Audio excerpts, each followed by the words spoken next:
Hello, everyone, and welcome to the very first podcast episode of We Are the Women of Nedbank CIB. In this series, we will be speaking to some of the amazing women we have right here in CIB, hearing their stories about issues faced uniquely by women in their sectors, in their lives, how to navigate the corporate world, key learnings, and everything in between. There may be some tears, hopefully not, aha moments, and definitely lots of laughs because life is too short to be serious. And I'm not serious, so. Before I get there, let me introduce myself. I'm Romy Townsend. I'm the Executive Head of Marketing for CIB, and I will be your podcast host for the next few episodes where we're interviewing women across CIB. And today we have Carmen Pillay from Strategy. She's a strategy analyst. And we'll be talking about navigating corporate politics, personal mastery, and having your voice heard today, Carmen. So welcome. Thank you, Romy. I'm really excited to be here. Really excited to have you here today. And Carmen, for those that don't know you, maybe start with a bit of a background for the audience today. So, Roms, I'm a senior strategy analyst, as you mentioned, in the CIB strategy team. And my career in Nedbank spans over 10 years. I'm shaping a successful CIB, first as part of the digital transformation team and now in strategy. And any interesting facts about you, Carmen, that the audience don't know? I consider myself an explorer and a bit of a daring soul. I love exploring new music, food, places. I'm very curious about different cultures and people. Although the daring bits can be very scary, I found myself in many fearful situations, and it's been worth it though. Oh wow! So you like to do the bungee jumping, skydiving, something like that, yeah. Oh, okay, that's a real daredevil. I like it, Carmen. I like it. Now, without wasting time, maybe let's get into some of the nitty-gritties of this episode and some of the stuff the women really want to hear about from you. So talk to us about the corporate landscape, Carmen. How have you navigated over the past decade in CIB? What has it been like? So I think for me, my career path has not been completely linear. I've worked across many teams and many roles in the bank, and it's given me real insight into how teams work, different leadership style, internal cultures, and it's been interesting, to say the least. I've learned through successes, but mostly through my failures. And if I may, Rome, sum it up in a few key points, which I've written down. Knowledge is power. And I really, really can't stress that enough. Don't just execute on what, always dig deeper. And keep asking the why until it lands with you. It's that when you realize the real value of the task that you're doing, and you can execute holistically and meaningfully and challenge it if it doesn't make sense. When you know the why, you can do it really well. Yes. Yeah. Yes, absolutely. And that brings me to my next point. What makes sense for you? Do what makes sense for you. Grounded in who you are. I encourage everyone to understand who they are and reflect on that question. And not the roles you play or the titles you hold at work or at home, but, the real you. And for me, a simple tool that I can offer is to reflect on your strengths and your capabilities. Reflect on what you enjoy, what the organization and the country and the world needs, and how you can earn a living by doing it. And it's actually a Japanese concept, ikigai, and you can look it up if you want to dig deeper. And once you know this, you are unshakable. Yeah.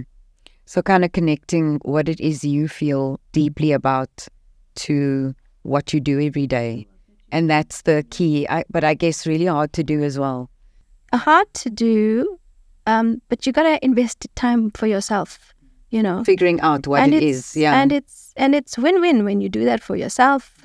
You do that for others. It's an absolute win-win situation. Yeah. Yeah. My next thing that I want to say is I'd like to dispel a few myths on corporate politics. So, every time somebody hears the word corporate politics, it's, I don't do politics. Yeah. It's, not for me. And it's not a dichotomy whether you can play politics or be a good person. You can absolutely do both. You can absolutely be a good person and manage your stakeholders. Another myth that I want to bust is the pursuit of money is inherently bad. I don't believe that. And it's about what you do with the privileges like money that you've earned that can make the difference. But we shouldn't feel guilt about going after what we want. Absolutely not. Yeah. Absolutely not. Yeah, just own it, Yes. Yeah, I agree. And the last, sort of insight I'd like to share in my journey is always speak your truth. No matter what. Whether your lips are trembling, speak your truth. You are already here because you've earned it, And if you've earned it, don't question it,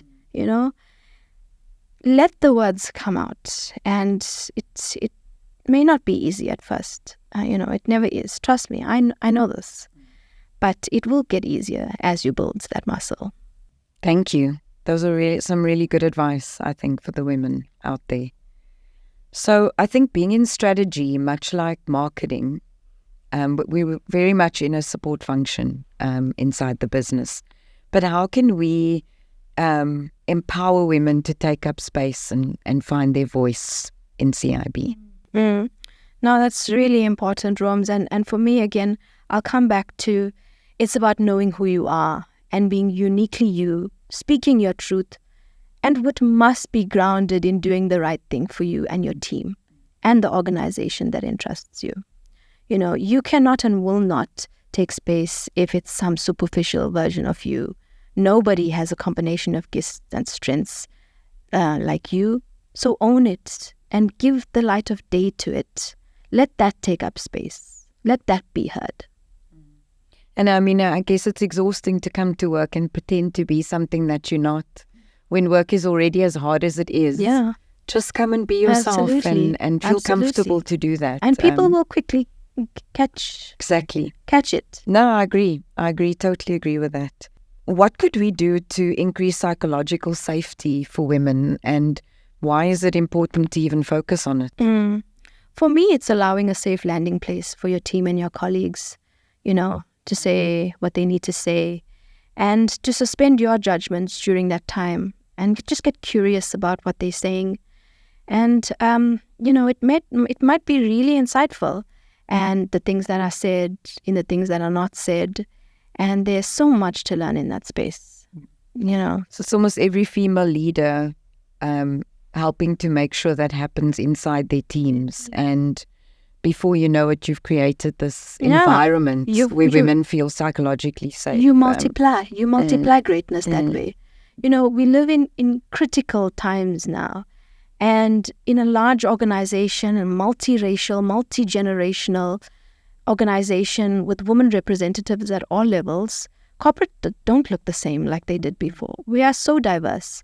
And we need to learn how to harness the collective skills and nurture the collective skills and our abilities and to co-create brilliant client solutions. The waters are bloody out there. Our competitors are getting stronger. So it's imperative that we get stronger internally together.